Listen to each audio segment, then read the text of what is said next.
Господине Бабич, обично тренерите не сакаат да се навратат на последниот надпревар, без разлика дали е позитивен или негативен, но овој пат, со оглед на тоа што играме против истиот противник, скоро сум сигурен дека разговаравте за надпреварот во Словенија и успеавте ли комплетно да ги избришете негативностите и да создадете добра клима пред надпреварот во вторник?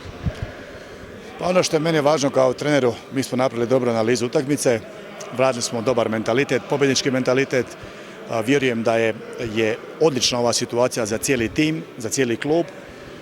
Vjerujem da je stres potreban i da je on neophodan i da će biti jedan izvrstan test za mene kao trenere, za cijelu momčad, da vidimo da li mi u principu možemo igrati protiv stresa i protiv pritiska kojega imamo, naravno, jer želimo pobijediti utakmicu. Tako da u svakom slučaju ja vjerujem da ovo je odlična pozicija za sve nas u pravo vrijeme i duboko vjerujem ovaj tim da će on pokazati svoje potencijale koje ima, jer to u Sloveniji definitivno nismo pokazali. Naravno da postoje neki i razlozi zašto se to desilo, međutim tu nema potrebe da se vraćamo. Nama je ova utakmica bitna, imamo stres, imamo pritisak, on je potreban i ja mu se radujem.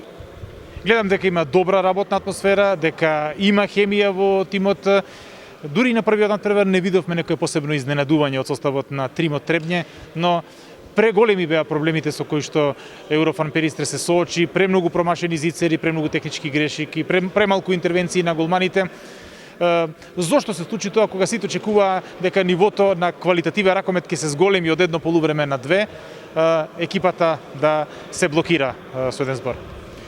To je izvrsno pitanje sa vaše strane i za mene kao trenera. Naravno da je to moja odgovornost i da ja moram poraditi prije svega na jednoj psihološkoj pripremi u timu, da možemo igrati cijelu utakmicu na jednoj visokoj razini i naravno da je bilo evidentno da smo bili podređeni pritiskom jer smo imali izvrsno izrađene akcije koje nismo obranili, imali smo koje nismo dali golove, imali smo dobre situacije i obrani koje nismo obranili, koji su bili neki hendikepi, protivnik je dao golove. Dakle, mi smo bili u jednom stalnom kontraritmu, međutim, to se u sportu događa. Mislim da je ono što je najbitnije da mi imamo kvalitet i ako se dobro trenira, ako je tim zajedno, ta kvaliteta će se sigurno ispoljiti. Naravno da trebamo biti strpljivi i vjerovati u to što radim ja kao trener i da vjerujemo u svoje igrače, ja im vjerujem.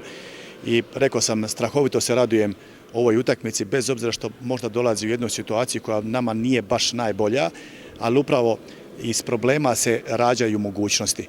I ja duboko sam uvjeren u to da problemi daju mogućnosti i da ćemo mi pokazati sigurno bar jedan dio naše kvalitete. Ja ću kao trener malo promijeniti strategiju i vjerujem da će to sve na kraju uroditi plodom.